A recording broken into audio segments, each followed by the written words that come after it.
تلفظ درستش مکدونالد. یادم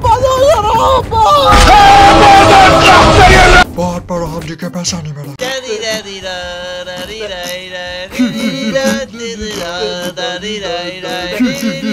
اسمم مارکوسه، کمک میخوای؟ خواستسی نکن. من گبیم، همه رو دوست دارم. من پیکم، من همه چیو به دندون میگیرم، کلا کارم اینه.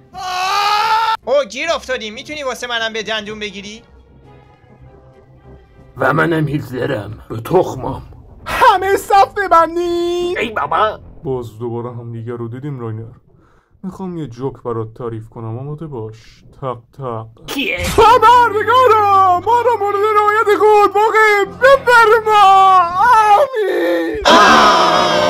آمین. جعفری گذشت. الله اکبر. خامنه‌ای رحمت. یادم مادر قبل من دارم تبدیل میشوم. اوه خیلی دیگه داری پر رو میشی. میگه که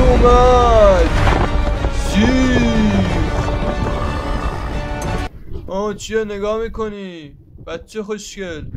خودتون آماده کنی.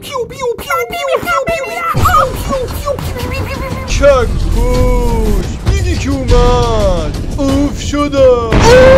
آب نبات دوست دارم. پنبای عظیم ما جاسه اومد. دهنمون سرویسه. الان هممون میریم هوا. او برایان اونجا رو نگاه کن. ببین یه قایق تو آبه. پنبای دوست داشتنیم. میگن خواستنیم. پشمامون یه پنبایه. داره کنم دونیه. همه میگن این کونیه. جنده گیرم بده بخورم ندی میمیرم. عاشق مردم گیرشونو میخوام. دوست دارم بگی بشین روی پا. فهم با یکون صورتیم. همه به میگن عالیم.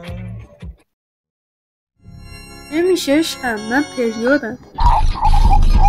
نمیگن آقا سن رفته بالا. آقا سن چیه؟ آخه سن چیه؟ پدر سگه عرومزاده فرار کنه. همه چی به خیر و خوشی تموم شد. عجب. پس مردی رو کش. من یه نقشه‌ای دارم. میخوام سیکس پکمو نمایان کنم. بهم بگو چطور باید کندخت بنیانگذار رو فعال کنیم. باید برا هم دیگه بزنی برن. برام بزن. دست چپ یا دست راست؟ خب خوبه، بالاخره تونستیم موفق بشیم. ارن و زیک رو از هم جدا کنیم. ارن رو بذاریم زندان و زیک رو هم بذاریم پیش کوتوله جذاب. هیچ مشکلی نیست و همه چی تحت کنترله. ارن فرار کرد. ای آرمین پوفیوز. خوبه حداقل هنوز زیک رو داریم. چقدر دهنش باز میشه. بیاین مکدونالد گرفتم. تلفظ درستش مکدونالد. اینقدر ازم ایراد نگیر. آها راستی کنه لقن به میکاسم. من چه؟ من میخوام به دشمنت خیانت کنم. جدی؟ آره. تازه‌شم به خانواده‌ام خیانت میکنم. جدی؟ آره. آخ